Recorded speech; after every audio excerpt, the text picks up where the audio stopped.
प्रदेश की भौगोलिक संरचना, उत्तर प्रदेश की अर्थव्यवस्था, कौन कौन सी वहाँ पर एग्रीकल्चरल एक्टिविटी। जो यूपी के स्टूडेंट हैं उनको तो आई थिंक फ़ायदा होगा, क्योंकि उनको यूपीएससी वाले एस्पिरेंट का भी सामना करना पड़ रहा था और साथ ही उनकी जो एज थी वो और क्योंकि 200 अंकों को कवर करना है तो यहाँ पर 20 प्रश्न हो सकते हैं या 15 प्रश्न हो सकते हैं।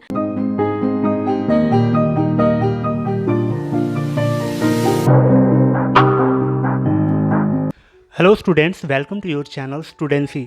तो जैसा कि आप जानते हैं कि यूपी पीसीएस में ऑप्शनल सब्जेक्ट को रिमूव कर दिया गया, उसके जगह पे यूपी स्पेशल के 2 पेपर ऐड किए गए हैं।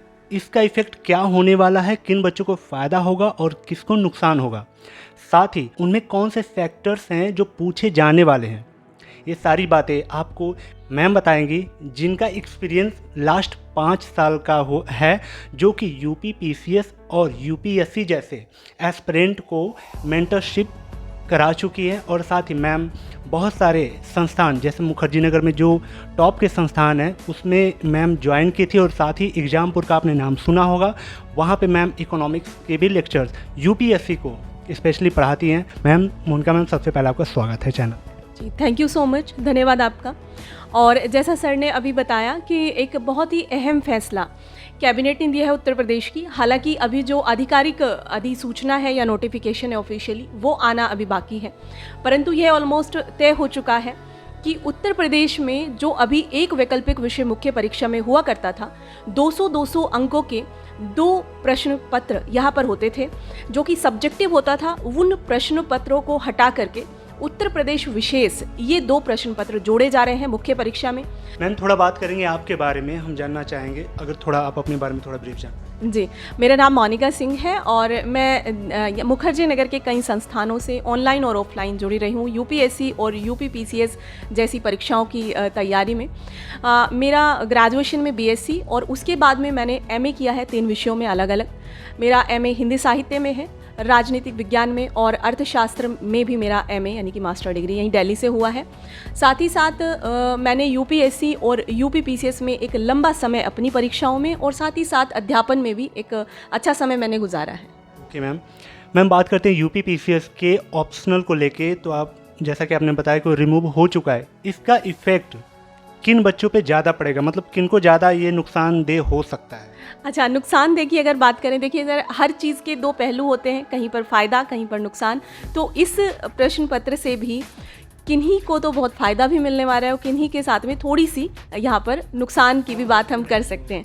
जैसे सर आपने देखा है कि जब हम यूपीएससी की तैयारी करते हैं तो वहाँ पर हमारे जो फोकस एरियाज़ होते हैं, ख़ास तौर पर यूपी पीसीएस का, क्योंकि सिलेबस एक जैसा है तो वहाँ पर भी बच्चे उसमें भी बहुत रुचि लेते हैं और एक बहुत ही प्रेस्टिजियस जॉब भी है, तो उसको भी लेने में बहुत ही आनंद महसूस करते हैं। दोनों ही एग्ज़ाम देते हैं वो, और एग्ज़ाम की तिथि वगैरह भी अलग होती है। तो अब वो छात्र, क्योंकि वो यूपीएससी में उन प्रश्न पत्रों की तैयारी करेंगे, इसमें उन्हें अलग से उत्तर प्रदेश विशेष पढ़ना पड़ेगा। तो अगर वो ये पढ़ लेते हैं तो बड़ी अच्छी बात है।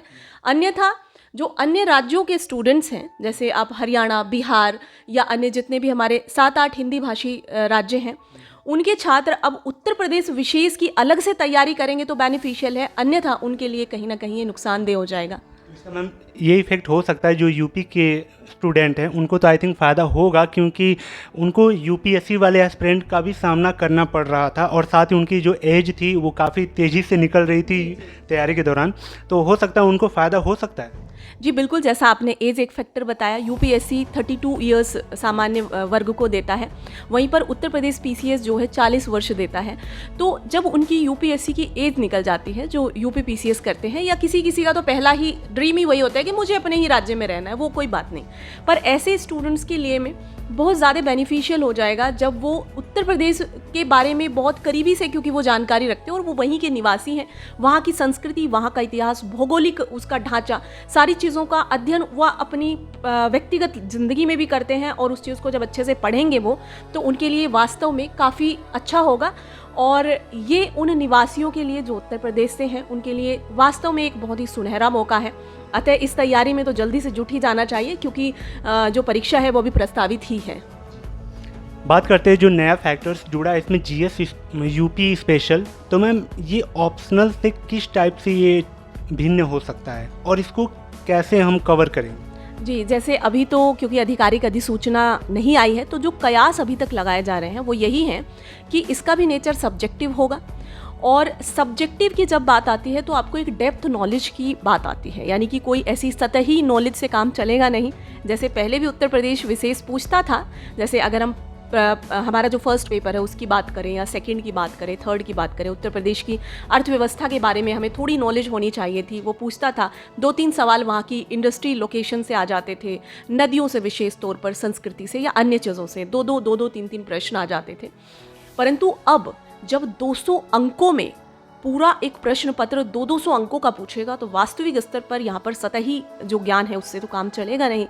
क्या क्या उसमें टॉपिक्स रहेंगे, जो है चीज़ें उसी को हम आगे ही विस्तारित कर सकते हैं कि उत्तर प्रदेश की भौगोलिक संरचना, उत्तर प्रदेश की अर्थव्यवस्था, कौन कौन सी वहाँ पर एग्रीकल्चरल एक्टिविटीज़ होती हैं, क्या क्या लैकिंग है उत्तर प्रदेश में, किसानों को किस तरीके की समस्याएं होती हैं, समाज की क्या व्यवस्थाएं हैं, महिलाओं को या तीज त्योहारों के क्या प्रकार हैं, या वहाँ की जनजातियाँ या जातियाँ कौन से ऐसे मुद्दे हैं जो उनको प्रभावित कर रहे हैं, और अर्थव्यवस्था में किस तरीके से जो पिछड़े हुए इलाके हैं, खास तौर पर जब हम पूर्वी उत्तर प्रदेश की बात करते हैं तो वहाँ पर कौन से ऐसे काम इंडस्ट्रियलिस्ट को या जो उद्योगपति हैं उनको करने चाहिए, या सरकारों को कौन से ऐसे कदम उठाने चाहिए जिससे वहाँ उन क्षेत्रों का भी विकास हो सके। यही सब तमाम चीज़ें रहने वाली हैं सर, जो अभी तक अंदाजे लगाए जा रहे हैं। जी मैम, अभी बात करें उसके सिलेबस की, तो सिलेबस तो क्लियर नहीं किया गया है आयोग के द्वारा, लेकिन अगर आप कुछ अपना अनुमान बताना चाहें कि जैसे पेपर फर्स्ट में ये आएगा और पेपर सेकंड में क्या उसी चीज़ को वो डेवलप करेगा या फिर अलग फैक्टर पूछ सकता है? जी, जैसा कि अभी तक पेपर 1, 2, 3 और 4 4 पेपर हुआ करते थे, चौथा पेपर तो इथिक्स का ही है, पर पेपर 1 में वहाँ का इतिहास का कुछ सवाल या संस्कृति का पूछ लेता था, पेपर 2 में वहाँ की राज व्यवस्था, राजनीतिक स्ट्रक्चर से संबंधित पूछता था, और पेपर 3 में वहाँ का उत्तर प्रदेश का की अर्थव्यवस्था, उद्योग आदि के बारे में पूछता था। अब मेरे हिसाब से या जितने भी यहाँ पर अनुमान लगाए जा रहे हैं, जितने भी रिसर्चर्स हैं, उनके अनुसार यहाँ पर यह कहा जा रहा है कि उन पेपर से शायद वह सेगमेंट हटा करके उनको पेपर 1 और पेपर 2 जो नए ऐड होंगे उनमें डाला जाएगा विस्तारित रूप से, थोड़ा और डेप्थ के साथ में, गहराई के साथ में। और क्योंकि 200 अंकों को कवर करना है तो यहाँ पर 20 प्रश्न हो सकते हैं या 15 प्रश्न हो सकते हैं, तो इस तरीके से उसको डिज़ाइन करा जाएगा। चीज़ें घुमा फिरा कर वही रहने वाली हैं, इतिहास, भूगोल, संस्कृति, आपका अर्थव्यवस्था और विज्ञान एवं तकनीक में उत्तर प्रदेश विशेष का क्या योगदान रहा, ये सारी चीज़ें ही सर रहने वाली हैं। मैम, बात करते हैं जीएस पेपर को लेके। जीएस और इसमें जो यूपी स्पेशल ऐड होने वाला है, क्या कुछ कनेक्शन हो सकता है ऐसा कुछ, अगर जो इंटीग्रेटेड तैयारी कर सकता है बच्चे? हाँ जी, बिल्कुल, जैसे कि आपने पूछा, तो इसमें क्या होगा कि जब हम इतिहास पढ़ते हैं तो यदि हम पूरे भारत का या विश्व का इतिहास पढ़ रहे हैं तो वहाँ पर उत्तर प्रदेश में किस तरीके से 1857 की क्रांति में योगदान रहा, या किस तरीके से पूरे स्वतंत्रता संघर्ष के अंतर्गत कौन कौन से ऐसे आंदोलनकारी थे, कैसे कैसे वहाँ से कहाँ से कौन सी चीज़ें चली, कहाँ पर समानांतर सरकारें बनी।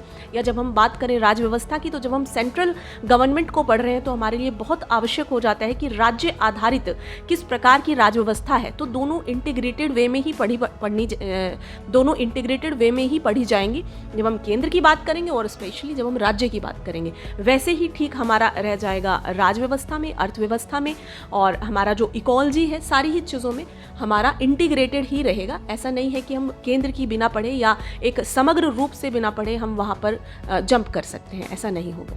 लास्ट मैसेज मैम, जो एस्पिरेंट 1-2 बार यूपी पीसीएस दे चुके हैं वो तो उस पेपर से वाकिफ़ हैं, जो न्यू एस्पिरेंट हैं, जो आना चाह रहे यूपी पीसीएस में, उनके लिए क्या मैसेज देना चाहेंगे कि वो कैसे प्रिपेयर होकर इसमें उतरे? जी, देखिए, एक कहावत होती है कि जब आदमी खुला और खाली होता है तो वो एक अच्छी स्थिति हो सकती है, मानी जाती है, क्योंकि उसके अंदर कुछ अभी है नहीं, तो वो बिल्कुल नई तरीके से पढ़ेंगे और जो भी स्टडी मटेरियल बाज़ारों में उपलब्ध होगा, उसको बेस बना करके पढ़ेंगे नए छात्र। और अगर नहीं होगी तो इंटरनेट आदि की और जो भी कोचिंग्स हैं, बहुत सारे ऐसे शिक्षण संस्थान हैं, उनकी मदद लेंगे और अपनी तैयारी को प्रतिदिन आगे की दिशा में ले जाने का प्रयास करेंगे और कोशिश करें कि आधिकारिक वेबसाइट से जाकर के पढ़ें। फॉर एग्जांपल, अगर आपको बजट पढ़ना है, इकोनॉमिक सर्वे पढ़ना है, तो आप उत्तर प्रदेश की आधिकारिक वेबसाइट पर जाकर उन चीज़ों को देख सकते हैं और प्रयास करें कि सरकारी किताबों का लाभ लें। और स्टेट बोर्ड आदि की किताबें काफ़ी बेनिफिशियल हो सकती हैं इस बार, क्योंकि अभी कुछ भी निश्चित नहीं है कि कौन कौन से चेंजेस होंगे। तो तैयारी को हर दिन नयापन देते चलें और नए बच्चों को भी बहुत सारी शुभकामनाएं और पुरानों को तो हैं ही। Thank you so much ma'am. Hope guys video आपको यूजफुल लगी हो। कैसी अगली वीडियो चाहिए आप कमेंट सेक्शन में ज़रूर कमेंट करें और तब तक के लिए बाय बाय।